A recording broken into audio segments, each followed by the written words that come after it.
To our channel teach together. आज हम करने वाले हैं अपने इंग्लिश के सेकंड यूनिट का first question. Question is here, what is phonetic, what is its transcription value, यानी कि फोनेटिक क्या है और इसके ट्रांसक्रिप्शन वैल्यू क्या है।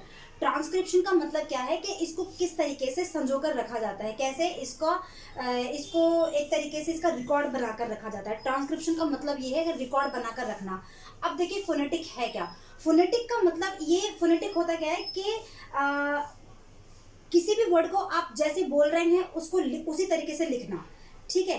फोनेटिक एक तरीके से स्टडी होती है वर्ड्स को, सिंबल्स को पढ़ने की। ये बेसिकली ये सिंबल होते हैं जो फोनेटिक क्या होते हैं, ये सिंबल्स होते हैं। तो इन सिंबल्स की स्टडी की जाती है, ठीक है। अगर आप हिंदी की बात करें तो हिंदी में क्या होगा, आप जैसा पढ़ेंगे ऐसा लिखेंगे, ठीक है, और जैसा बोलेंगे उसी तरीके से आप उसको लिखा हुआ देखेंगे, ठीक है।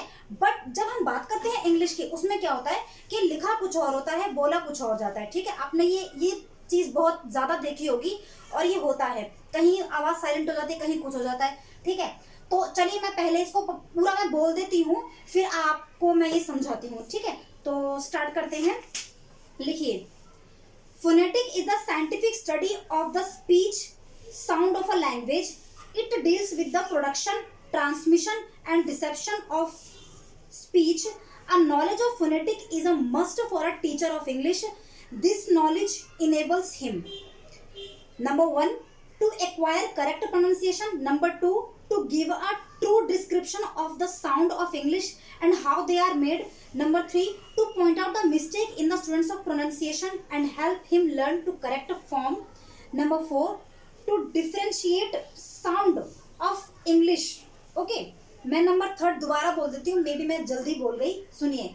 Two point out the mistake in the students pronunciation and help him learn the correct form, ठीक है।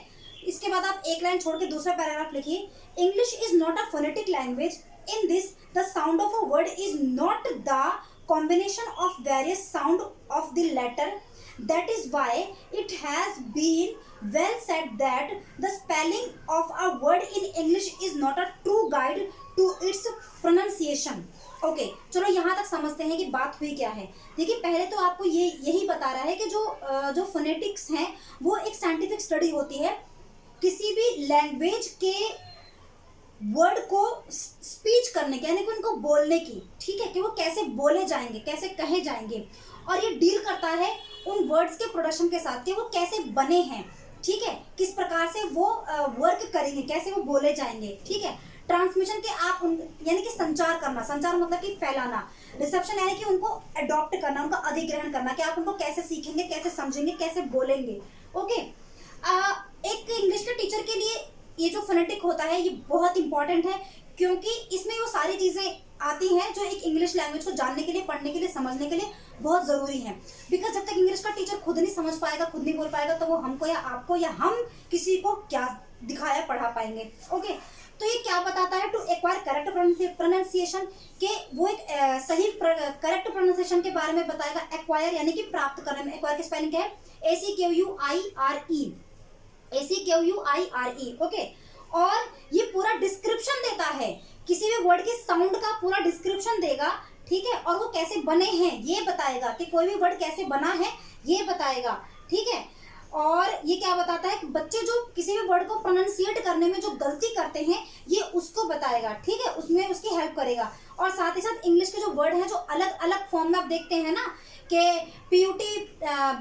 BUT बट हो जाता है, या फिर PUT पुट हो जाता है, जबकि यू की साउंड कहीं अ हो गई, कहीं यू हो गई, तो ये इसी का ही डिफरेंट करके बताता है।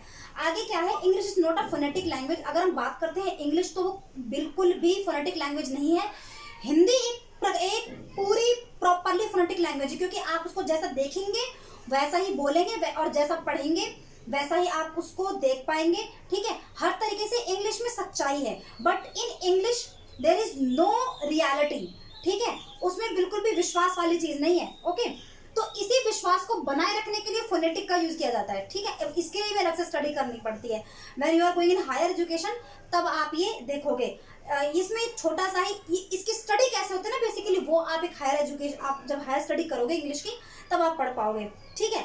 आगे क्या लिखा है इसमें, in the sound of a word is not the combination of various sound of the letter, के जो अलग अलग साउंड होते हैं वर्ड के, ठीक है, वो उससे बिल्कुल भी कॉम्बिनेट नहीं कर पाते, उसका कॉम्बिनेशन नहीं बन पाता है।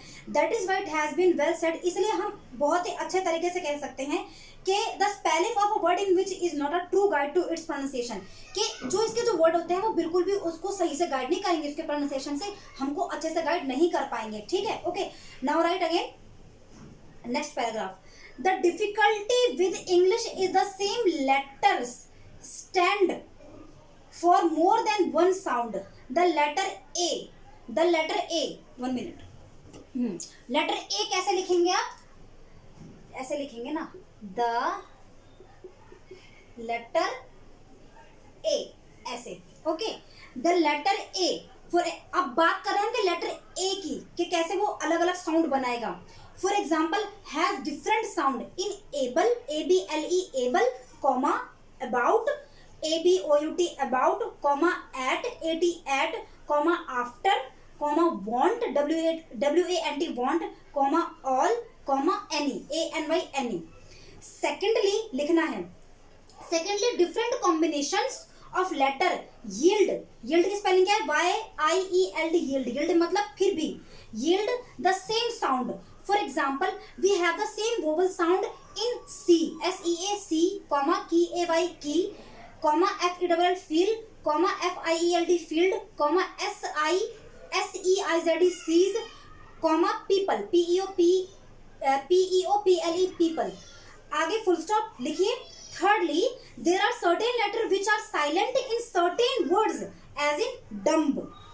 B, in depth, यानी कि dumb लिखने के बाद आप क्या करेंगे, जैसे कि आपने लिखा DUMB dumb, यहाँ पर आप क्या करेंगे, B, इसको यहाँ पर एक B क्या हो, साइलेंट हो गया, ऐसे लिखेंगे आप B। in depth यानी कि डेप्थ में, डेप्थ में आप देख रहे हैं कि क्या है, जो बी है वो साइलेंट हो गया। मैं इसको फिर से बता रही हूँ, फिर से मैं पढ़ रही हूँ थर्डली से, देखिए। Thirdly, there are certain letter which are silent in certain words as in dumb, B in depth, and I in calf, CALV calf, L silent हो गया ना, etcetera, full stop. As the spelling of a word in English is not the true guide to its pronunciation, we need the help of other symbols to indicate pronunciation. Such symbols are called phonetic symbol. Each symbol stands for one sound only. The value of phonetic symbol or phonetic transcription is that it enables us to read accurately the pronunciation of a word in the dictionary, such as Oxford Advanced Learners Dictionary of English। यहाँ तक इसका कि ये क्या meaning बता रहा है, ये फिनिश हुआ। तो सुन लीजिए कि पहला तो आपने देखा कि able, about, at, after, want, all, यहाँ पर एक ही साउंड हर बार अलग हो रही है, जैसा कि आप देख रहे हैं able, about, after, want, all. आप खुद ही देख रहे हैं मेरी माउथ का जो इसको जो प्रोनाउंसिएट करने का जो शेप है वो हर बार अलग बन रहा है, जबकि बात किसकी कर रहे हैं हम, सिर्फ हर बार एक ही। ओके, एंड सेकंड में क्या बता रहा है ये कि उसको हम बोल तो एक ही साउंड से रहे हैं, लेकिन वो स्पेलिंग उसकी हर बार अलग होती जा रही है। थर्ड में हम क्या देख रहे हैं कि कहीं कहीं जो वर्ड होते हैं, जो अल्फाबेट होते हैं वो साइलेंट हो जाते हैं, ठीक है, जैसे कि डेप्थ में, काल्फ में एल वो हो गया। तो इस वजह से क्या हो रहा है, as a spelling in word in English not true guided to its pronunciation. तो जो इंग्लिश में जो वर्ड है ना, वो आपको जो उसका जो प्रोनाउंसिएशन करना, वो आपको सच्ची वाली गाइडेंस नहीं देगा। इसीलिए हमको किसकी जरूरत पड़ती है, कुछ फोनेटिक सिंबल की। इसमें क्या होता है कि each symbol has only one sound, के हर एक सिंबल की अपनी अकेली वन साउंड होगी। The value of phonetic symbol और फोनेटिक ट्रांसक्रिप्शन इज दैट, तो जो फोनेटिक साउंड है, जो फोनेटिक सिंबल्स जो होते हैं, या फिर जो फोनेटिक ट्रांसक्रिप्शन जो होते हैं, वो हमको इनेबल करते हैं किसी भी वर्ड को एक्यूरेट प्रोनाउंसिएशन करने में। ओके, जैसा कि ऑक्सफोर्ड डिक्शनरी में आपको ये दिया गया है। तो यहाँ पर मैं आपको देखो दिखाती हूँ कैसे ये लिखा है। जैसे कि अगर जब हम पढ़ते हैं हार्म, ठीक है, HARM, but you can see here R is silent, है ना, हम हारम नहीं पढ़ते ना, हारम नहीं पढ़ते। तो इसमें फोनेटिक में देखो इसको कैसे दिया है, हार्म। ओके, तो ये सिंबल आप देख रहे हैं, तो ये फोनेटिक सिंबल्स होते हैं। इसके अलावा देखिए जैसे कि SAY, से, ओके, लेकिन दिस इज नॉट एक्चुअली से, ये है सही। तो इसको जब हम फोनेटिक सिंबल में इसको व्यक्त करेंगे तो कैसे लिखेंगे, SEI से। ओके, इस तरीके से। तो आई होप आपको ये समझ आया होगा, तो आप लोग इसको कर लेना, ठीक है। कल हम नेक्स्ट क्वेश्चन करेंगे। तब तक के लिए thank you, goodbye and take care.